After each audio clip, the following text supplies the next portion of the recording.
Greetings programs, Burnt Out Gamer here. The reason I started this channel is to talk about all things gaming, because one of the best ways to beat away stress is doing the things that you love to do. And this is the point of all that, to push away all that stress coming at you, coming at me, coming at all of us, and give us a reprieve and remind us that not everything in our own worlds is all that bad. No matter what kind of gaming you do, we all do it for the same reason, to entertain ourselves and relax. So in this series, we're going to look at 3 games that you can play after a stressful day and zone out. So let's take a look.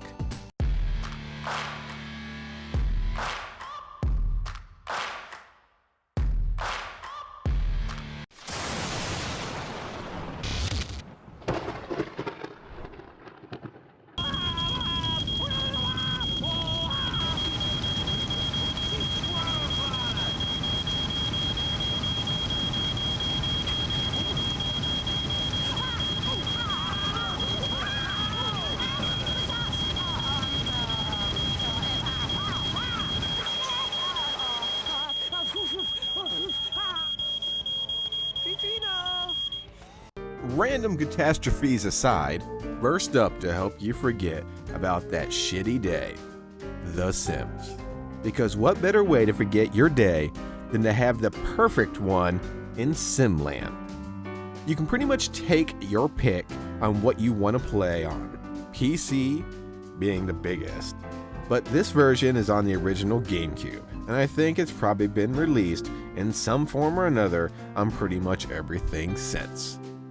Depending on which version you play, you can do a multitude of things, and pretty much play however you want. I, personally, like being the weirdo on the block, with my sim Eugene. Most of the game have cheat codes as well. Do you want to take the sure and steady route, or do you want to go God mode, enter in a money code, and instantly get rich?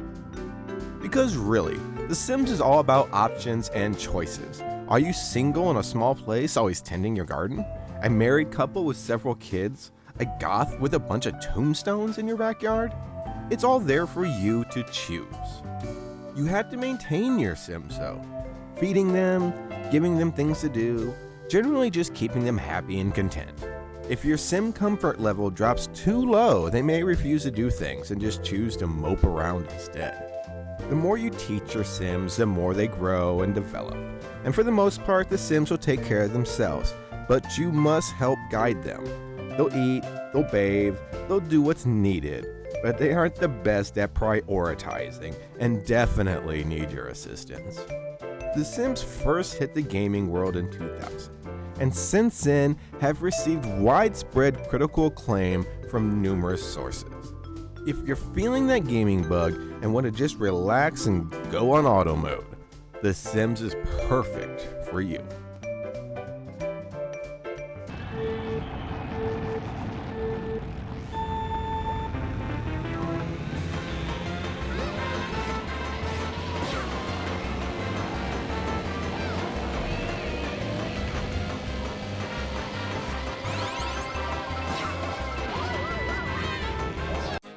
Next up for games to play when feeling burnt out, a little Mario Kart.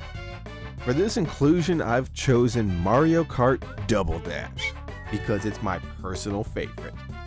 Coming out in 2003 on the GameCube, Double Dash is the 3rd console release of a Mario Kart, and I believe the best.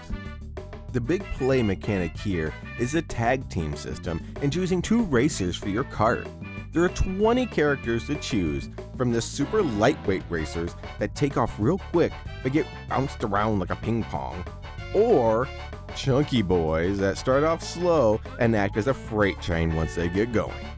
With each character being divided into a weight class, you can pick and choose what your setup is, but are limited by your racer's weight and your choice of kart selection, which is a new feature as well in Double Dash. Each racer also has a giant weapon, like Yoshi's egg or Kong's massive banana. Ugh.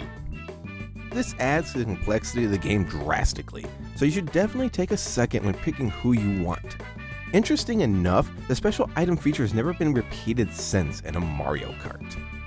Double Dash was also the first to have unlockable carts, which you can win by coming in first in the races. All of this might sound a little complicated for a game that's supposed to be stress-free, but Double Dash is easy to pick up and all of it adds massively to the fun. And what better way to beat away the stress than to just have a little fun? At times the game might get your blood flowing a little. Is that really such a bad thing? So whether you're playing a few closed circuit races or seeing if you can beat your best time in the time trials, Mario Kart Double Dash is a great pick up and play to put a quick smile on your face. Just watch those blue turtle shells.